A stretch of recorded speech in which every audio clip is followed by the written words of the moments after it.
Goeie Frieske Rieder hier met Joert een Lietse route. Gelukkig is het waar een stuk beter dan het laatste weekend. Dat is dan ik direct reden waarom ik nog geen live filmpjes opgenomen heb. Want het echt heel kut.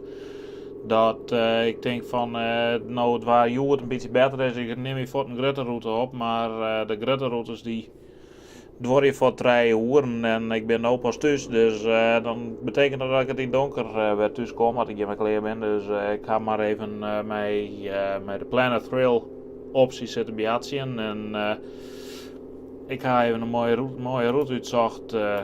We beginnen dadelijk in Zevenhuizen en dan rijden we via het noorden naar, door het noorden via Marem naar Kanhan. Dan gaan we door Doezum, terug naar Sebaldebjorn. Dan weer naar het zuiden, tot we in Lieken binnen en dan ben we weer om in Zevenhuizen. Met al wordt het route ongeveer een uur. Het waar zou zijn, het waar is wel aardig. Nou, geen zin, maar ik net strand naar de wier, maar het de hele weekend dat Xavier Rijnd had. Dat, ik ben nog nooit. De route die ik nou rijd, die ga ik nog nooit dienen, dus ik heb geen idee of het een mooie route is. Ik ga proberen om de hoofdwegen wat te vermijden, dus daarom,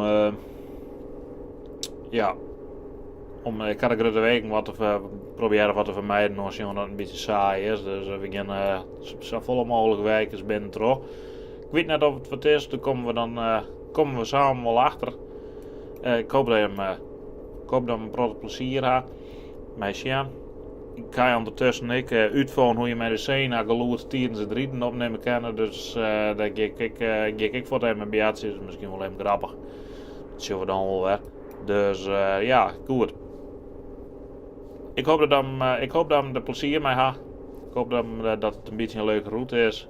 En waarschijnlijk neem ik morgen de lange route op, dus ik een beetje afhankelijk van waar. En dan is dat direct een rit van 3 uur. En dan doe ik het krijg met mijn oren ritten, die snij ik gewoon in stukjes en dan upload ik die wekelijks. En de eerste upload ik dagelijks, maar nou, ik heb besloten om dat wekelijks te doen, als het gewoon simpelweg 4 te vol is om in één keer achter een andere te uploaden. Dus zoals ik zei, ik hoop dat je een groot plezier hebt en tot de volgende keer. Tot ziens.